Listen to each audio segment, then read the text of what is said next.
Changer Sandstorm transforms from dune buggy to copter to robot, and Broadside transforms from carrier to jet to copter to robot, from dune buggy to robot to jet to robot, to fight Decepticon Triple Changer Octave, who transforms from tanker to jumbo jet.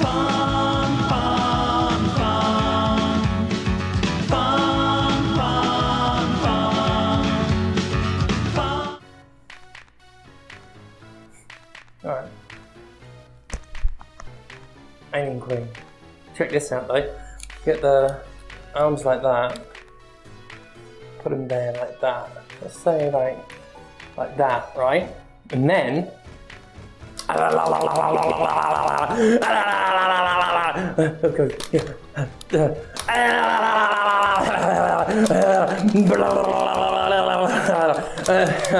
oh my god, but you're probably wondering why I gathered you here to show you the Alien Queen eating a hypothetical arse, tonguing it hell for leather. Well, today's episode is about toys and games and nostalgia and how we've made all those things bad for each other and our children. You've got to think of the children. I mean, you don't, they're shitheads, but it's what people say. Mostly dickheads. It was a good night for the Pokemon Company, a bad night for basic human dignity, as a Pennsylvanian Walmart opened its doors and grown men flooded violently inside to fight each other for Pokemon cards. Literal decades of technological, philosophical and cultural advancement were undone in a wanton display of pure fucking embarrassment. Seriously, this one video of people fighting over Pokemon cards has both figuratively and literally undone anything the Renaissance ever gave us. It started small. A few bros with shopping carts hurriedly making their way inside before one or two broke away from the pack to obtain their prize ahead of the rest. Those breakaways initiated the sense of urgency that spurred the rest into fleet-footed and slow-witted action, which then transitioned to full-fledged territorial disputes and wanton chaos. And this is how we die, folks. As corporate dystopia burns and breaks everything around us, as the planet overheats and societal disparity logically enters its brutal phase of unquestionable unsustainability, we go down as a species, pummeling each other for a JPEG of a rat on basic card stock. There's a Pokemon card shortage, you see. Thanks in no small part to the pandemic, the Nintendo franchise's decades popular card spin-off has seen lacking supplies and as such has failed to meet demand. This has led to grown adults competing fiercely for the children's cards, many of whom do not actually have children themselves.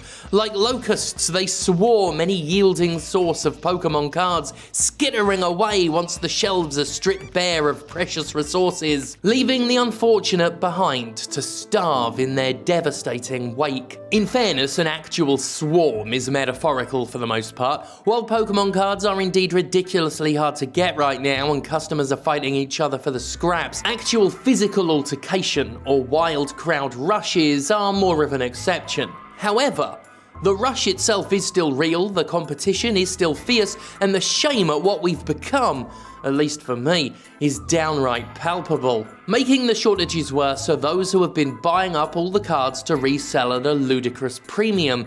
This is of course not a new practice, it's something that absolutely ruined and continues to ruin the chances of average customers getting a hold of PS5s and Series X's. Either by getting lucky or using automated bots, so-called scalpers will buy up an entire store of goods and there'll be no shortage of suckers who'll pay the obscene markup. Around the time PS5s and Series X's were being sold for upwards of $1,000 on eBay, a set of McDonald's Happy Meal tie-in Pokemon cards had to be restricted per customer over fears that they'd be bought up and sold on eBay for thousands of dollars. McDonald's was right to do it, because in the past that's exactly what happened. Only this past February, McDonald's had its own Pokemon card shortage when 25th anniversary card sets were totally bought out and then turned up on eBay. We need to not gloss over what I just said, by the way. McDonald's had to restrict Happy Meals. For kids, Because adults kept buying them to sell them at prices kids couldn't afford. And only we as a people could take fun cards for children and turn them into a sad profiteering racket at the figurative and literal expense of the very children they were designed for. Only we as a generation could find the nerdiest, most infantile way to ruin the future for our kids the way our parents ruined it for us. Only with far, far lower stakes. The generational divide is mostly a made-up thing to keep us fighting each other while the mega-wealthy continue helping themselves to fucking everything, but significant periods of time spent in a collective culture will nonetheless create measurable differences between groups of people across a timeline. Yes, there is an arbitrary nature to dividing us up generationally, but there's little doubt the experiences of those born in the 80s and 90s differ vastly from the experiences of those born in the 60s and 70s. One of those key differences is having a future. Millennials are highly disenfranchised compared to baby boomers. Thanks to a vast amount of fuck you got mine attitudes, there is a generation that got free educations, cheaper housing, a living wage, retirement, all the things that in today's culture are practically fetishized. Meanwhile, those who got all the breaks are telling the rest of us we're entitled, lazy, and have too many genders. There's a generation of people who had the luck and the opportunity to become millionaires and even billionaires, and they pour their resources into staying on top by keeping everyone else down. Like a person who thinks we've won gay equality and therefore shouldn't help trans people. Fuck you, Matthew Paris, you treacherous fuck. Trans people fought on the front lines for you, you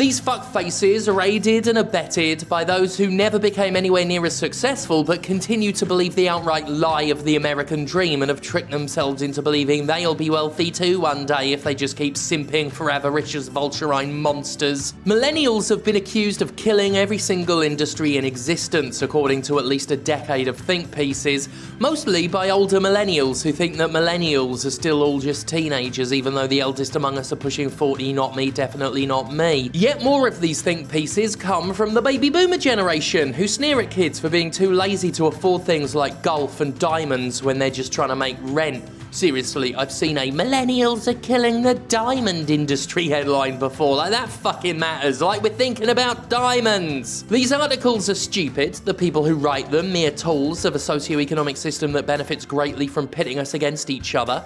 The idea that millennials kill industries by not buying things when they can't afford them in the first place smacks of pure self-entitlement on behalf of those industries, and speaks to the ridiculously paradoxical expectations corporations have, where they want us to keep paying more and more money into a system that gives us less and less to spend. In short, millennials didn't kill anything despite years and years of accusations to the contrary. Well, I say they didn't kill anything, but when I do, I'm only talking about the industrial. Conceptually, this generation to which I grimly belong did mercilessly murder at least one thing of note. We killed fun, both for our children and for ourselves. A few weeks back, I acquired an old Game Boy Advance as a spur-of-the-moment thing. I loved that little system and just wanted to grab some games, but soon found out that was easier said than done. While some titles were affordable, it has to be said that right now GBA games cost silly fucking money.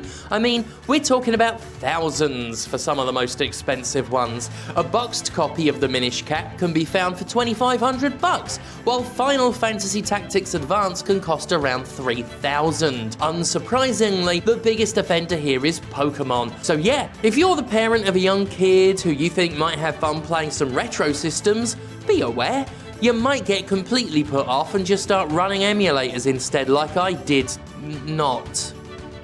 Didn't. No, only joking, I totally did it. I pirate things too and I fucking love it. eBay is a great place to look when you want to see millennials ruin the concept of fun. Many of you will know I like old shit and tat, especially old toy lines. While I have some fondness for your Transformers and your Thundercats, it's the less mainstream lines that really excite me, such as Horror Pet, Incredible Crash Dummies, and Mighty Max. That reminds me, Ashens, I want your Manta Force ship. I'll pay.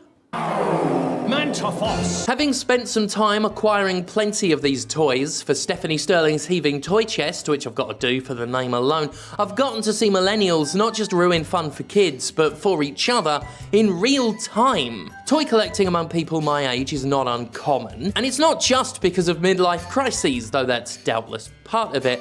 While our parents got to fight over cars and swimming pools, we're left hunting down street sharks and battle beasts. Compared to our elders, we're competing for some really fucking low stakes, but compete we do, and let me tell you, the toy market is amazing. I once watched a single Monster in My Pocket sell for over $300 once. I just sat there and kept checking in on it to watch the price tick up and up and up. I can tell you why it cost so much, because I did the research, but you don't need to know about the rarity of a cyan Cyclops right now. Suffice to say, when all I want to do is get a set of Monster in My Pockets because they were fun and they're excludingly priced far above what you'd think their actual worth should be, because so many of my peers take Monster in My Pocket far too fucking seriously, I can't help but feel like we've killed fun. I am not innocent. Hell, I just said I've been out there buying Crash Dummies and Mighty Maxes, and those are markets just obscure enough that a single newcomer can upset the balance and drive prices up. So yeah, I am guilty. Fuck. Just look what I helped do to Boglins on eBay. Boglins that could be found for under $100, and now on there for over $200, and I know for a fucking fact I drove prices up, not just for talking about them and showing them off on videos, but by simply buying them and competing for them with other buyers and outbidding and outfighting with each other and driving the price up every time we demonstrate exactly how far we're willing to go to buy them. We suck. I suck. Value is decided by our willingness to pay, and we've willed each other into, well, prices we can't pay. It's at a point where I, the #1 Boglin babe, am now looking at Boglin prices and thinking, oof, that's steep. And Boglins are like 70% of my brand. It's like I've helped create an unsustainable economy that temporarily works in a bubble but then crashes and, oh, shit. No, seriously, oh shit. Oh shit. Crash Test Dummies were hex of things though. They fell apart. They're kind of really bad as collector's items now because the chances of them staying in with the springs are slim to none. This one's complete, but every press is you press a button and they fall apart. Probably won't show up so well with the gloves, but there you go, that's the top half. There's a second button for the bottom half. Hang on. Let's see, that one won't come out. This one's funny though, is Ed Does Pops. Ah.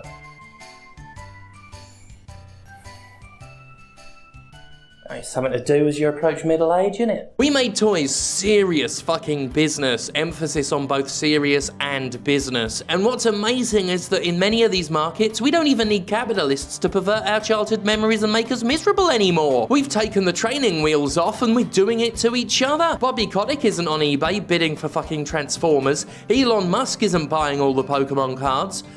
That I know of. This is one area of utter shit we don't even get to blame on them. It's totally our fault that a complete set of Battle Beasts costs $3,000. Electronic Arts has nothing to do with that. That's just a toy person selling toys to toy people. Like I just said, value is determined by what we're willing to pay, and we're an entire generation that said we were fine with Muscle Tag Team Match for the NES costing $18,000? What? No, I'm not fine with that. That's silly. Is it even a good game, though? Is it even a good game? When I look at grown men fighting each other for Pokemon cards, and video game systems, and kids games, and toys being seized and resold at a callous markup, all I can think of is we took the one thing we generationally had left, fun and nostalgia and warped it to a point of self-sabotaging upset and exclusionism that not even the billionaire class could imagine in its most gleeful dreams. But make no mistake, they then exploited and seized upon it by deliberately designing toys to be rare and to have stock shortages, and oh, you know, we actually could blame quite a bit of this on them. And what's worse, we've ruined it for our kids, who don't have a lot left. Stability, education, wealth, the very future of the planet, these are things that are in short supply right now. All we had left was our consumerism and our toys, and we couldn't even pass that down to a new generation. It's no wonder Zoomers hate everyone. Not only is the planet fucked, they can't even get toys and games to take their minds off it. No, little Billy, you can't have a house. And you can't have a shiny Charizard either, you little fuck. Oh God. Most of us might not be able to afford a house, but if we can just get our hands on a Castle Grayskull, everything will be alright, yeah? Will it? Because let's face it, we are buying these things to feel alright, aren't we? Do you feel alright with your Castle Grayskull? I'd like to feel alright. I might just have a quick look at how much they cost. It's not easy being a musical pound puppy, you know. Get a nice home, lay about all day being loved and cuddled. Oops, time for June. In the arms of the angel, may you find some comfort here. Hi, I'm Sarah McLachlan. Will you be an angel for a helpless animal? New musical Snappy Yappies and Talking Pound Puppies from Hornby. They love to be... Of course, as many of you know, we have brought it up here before, back in the 80s when I was growing up. Ronnie Reagan over in the United States there, that old president of that old United States, relaxed a lot of restrictions, basically letting kids get directly advertised to, which of course came in the form of cartoons, Transformers, Thundercats, G.I. Joe, all of that stuff. Street Sharks, Skeleton Warriors in the 90s. They bite, they fight, they stand for everything right. They're street sharks, let's kick some serious fin. So of course the knock-on effect is consumerism got to us lot really super early. We were raised on commercials, we were raised on advertising. We were told we must buy Megatron and Optimus Prime, and that has been drilled into our heads. I mean, look, I was born in 1984, so drilled into my head is the message that if I do not get Optimus Prime, Megatron will win. And that's why I went and got 2 Megatrons. I mean, I don't have them here, but I've definitely got a fully complete mint-boxed original Megatron that turns into a gun. Definitely. So I guess in a way where I said that we're all doing this to each other and we can't even blame the billionaires and the corpos this time, I suppose we can. All of the time. Unavoidably, all of the time. Still, you don't have to drive up the price of a Cyan Cyclops to $300. I wanted that! Oh, thank God for me. Almost forgot that bit. That'd upset the traditionalists.